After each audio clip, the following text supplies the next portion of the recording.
get the panel's take on what you think about the most recent and timely news from the CFTC.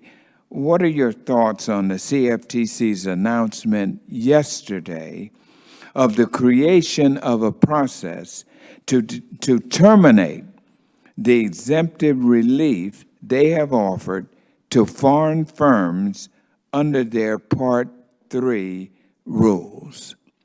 We'll start with you, Mr. Duffy. And then I'd just like very quickly to get each of your take on this. The CFTC's move yesterday is very important. Want to kind of find out how you all feel about it. So I'll save my comments on what you should do. I think that was the original question, but we'll talk about what the question you just asked is, what do we feel about what the action was taken yesterday? I think it was very significant for a couple of reasons, sir, because I think it's the first time we've seen a unanimous decision come out of the commission for all 5 commissioners from both sides of the aisle to agree that this is a big issue, not too dissimilar to what we're hearing from your committee here today. So I think that was a very, very strong positive message. And if they were to enact, to take away the exemption of the Part 30, it would make it very, very difficult, obviously, for European brokers to deal with U.S. clients. They'd have a whole host of new hurdles they would have to go under, which in return would be a lot of costs associated with them. So I was very heartened to see that the chairman and the rest of the commissioners put that out for comment, and that is their position. So I think that's a really good, strong starting point. Very good. Mr. Edmonds, Vice. I certainly recommend or recognize what they did yesterday was adding a tool to the tool chest they've had. I think on a historical basis, everyone's looked at that as something that would not be touched at that. But now they've been very clear about what they put out there, giving them the opportunity to take advantage of that, given certain circumstances, once it's warranted. And I think there are going to be a lot of collection of tools that go in the toolbox before we get through this conversation at a holistic level. All right, Mr. McGuire. Thank you, Chairman Scott. I'll be brief. I think it's, to reiterate what Chris said, I think it's a tool in the toolbox. I think that's clear.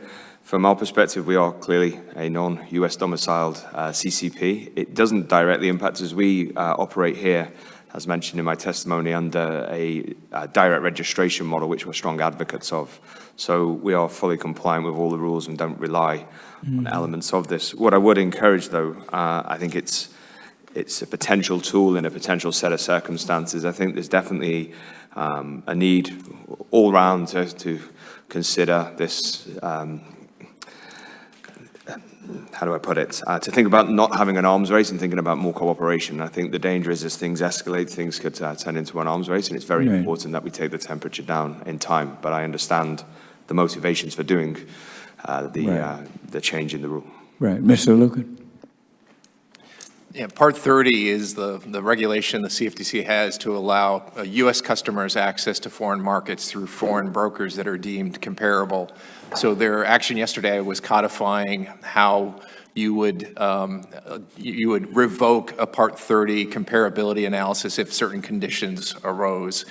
This was codifying, I think, what was already regulatory practice. Again, it's a tool in the toolbox. You know, it is, if you're looking at carrots and sticks, regulators need carrots and sticks. This was a stick. I think, you know, the regulator and Chairman Giancarlo has also talked about some carrots as well, which is we need to get to a more comparable regulatory structure so we don't have to register DCOs around the globe. I'm looking forward to the holistic package that he's planning to put out, both Part 30 yesterday as a stick and hopefully some carrots in the coming weeks. Right. And Mr. Berger. Thank you. As you noted, Mr. Chairman, the proposal was voted out yesterday, so MFA looks forward to reviewing and commenting during the public comment period. I would note, seconding what Mr. Duffy said, there was a unanimous and bipartisan vote by the CFTC commissioners to move forward. And as a general matter, I think it's good public policy to codify powers that currently only exist as part of exemptive relief. Right. Thank you very much. My time is expired on that, but I will make this. Hopefully I'll have a chance, or we may get to it with one or the other. But what I may want to come back on is that I want to make sure that we get back to this EMIR 2.2 and what we in Congress need to do in terms of this. And I've talked with the CFTC, and there may be a move that we have to put in place to retaliate, and we will examine that. And perhaps Mr. Scott and some of the others will get to that. I now recognize the ranking member for his. Thank you. Thank you, Chairman Scott and Mr. McGuire. I appreciate